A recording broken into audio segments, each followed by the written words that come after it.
श्रावण मास महात्म अध्याय 20। श्रावण मास में त्रयोदशी और चतुर्दशी को किए जाने वाले कृत्यों का वर्णन। ईश्वर बोले, हे सनत कुमार, अब मैं आपके समक्ष त्रयोदशी तिथि का कृत्य कहता हूँ। इस दिन 16 उपचारों से कामदेव का पूजन करना चाहिए। अशोक, मालती पुष्प, देवताओं को प्रिय कमल, बकुल पुष्पों और अन्य प्रकार के सुगंधित पुष्पों से, पीले चंदन, शुभ सुगंधित द्रव्यों तथा पुष्टि प्रदान करने वाले तथा तेज की वृद्धि करने वाले अन्य पदार्थों से पूजन करना चाहिए। नैवेद्य और मुख के लिए रोचक तांबुल अर्पित करना चाहिए। तांबुल में चिकनी उत्तम सुपारी, खैर, चूना, जावित्री, जायफल, लौंग, इलायची आदि और सोने और चांदी के पात्र, कपूर तथा केसर, इन सब पदार्थों को मिलाना चाहिए। मगध देश में उत्पन्न होने वाले श्वेत वर्क पके हुए पुराने दृढ़ तथा रसमय युक्त तांबुल शंभासुर के शत्रु कामदेव की प्रसन्नता के लिए अर्पित करना चाहिए। उसके बाद मोम से बनाई गई बत्तियों से कामदेव का नीराजन करें और पुनः पुष्पांजलि प्रदान करें। इसके बाद उनके नामों से प्रार्थना करें, जो इस प्रकार से समस्त उपमानों में सुंदर तथा भगवान का पुत्र प्रद्युम्न, मिनकेतन, कंदर्प, अनंग, मनमत, मार, जशकेतु और मनोभव कस्तूरी से सुशोभित, जिनका वक्षस्थल आलिंगन के चिन्हों से अलंकृत है।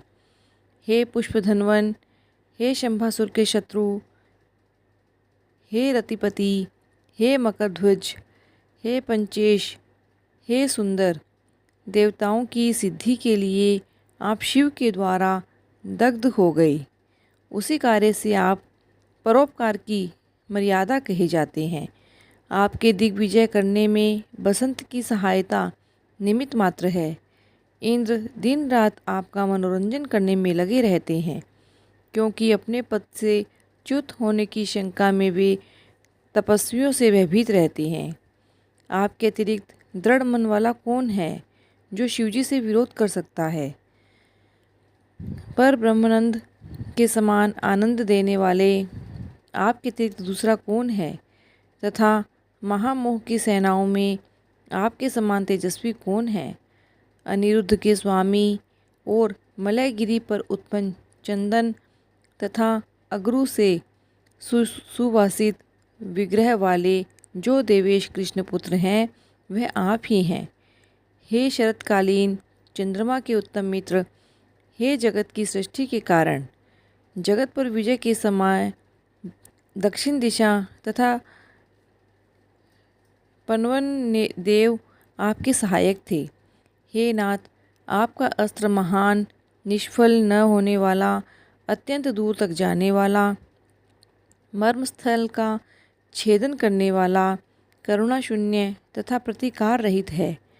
सुना गया है कि वह अत्यंत कोमल होते हुए भी महान शोभ देने वाला और अपने तुल्य पदार्थ को भी दर्शन मात्र से भी शुभित करने वाला है। जगत पर विजय करने में सहायक होने से प्रवृत्ति ही आपका मुख्य अलंकार है। हे विभो, आपने सभी श्रेष्ठ देवताओं को उपहास के योग्य बना दिया, क्योंकि ब्रह्मा जी अपनी पुत्री में कामासक्त हो गए, विष्णु जी वृंदा में अनुरक्त कहे गए और शिवजी पर स्त्री के कारण अस्पृश्य हो गए। हे मानद, यह वर्णन मैंने मुख्य रूप से किया है, अधिक कहने से क्या लाभ। इस लोक में अपने वश में रहने वाले ब्राह्मण विरले हैं, अतः हे भगवान, इसकी गई पूजा से आप प्रसन्न हो। श्रावण मास में शुक्ल पक्ष की त्रयोदशी तिथि के दिन पूजा करके कामदेव प्रवृत्ति मार्ग के विषयासक्त व्यक्ति को अत्यधिक पराक्रम तथा शक्ति प्रदान करते हैं और निवृत्ति मार्ग में संलग्न व्यक्ति से अपने विकार को हर लेते हैं। श्रावण मास में शुक्ल पक्ष की त्रयोदशी तिथि में अपनी पूजा के द्वारा संतुष्ट होकर ये कामदेव सकाम पुरुष को अनेक प्रकार के अलंकारों से भूषित तथा मनोरम स्त्रियां प्रदान करते हैं और दीर्घजीवी गुणों में से संपन्न, सुख देने वाले और श्रेष्ठ वंश परंपरा वाले अनेक पुत्र देते हैं। हे मानद, त्रयोदशी तिथि का जो शुभ कृत्य है उसे मैंने कह दिया। अब चतुर्दशी तिथि को जानिए और सुनिए।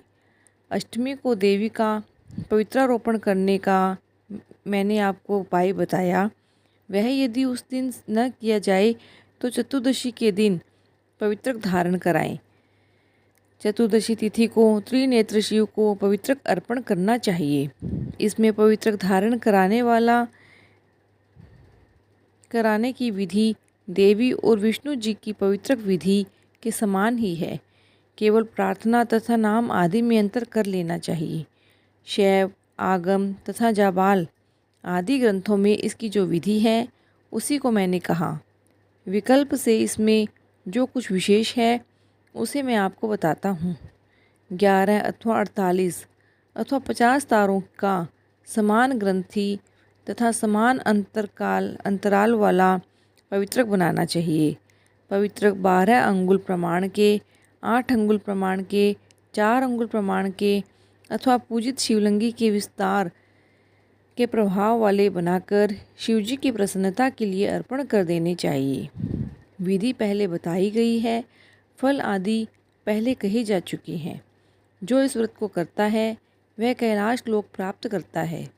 हे वत्स, मैंने यह सब आपसे कह दिया, अब आप और क्या सुनना चाहते हैं।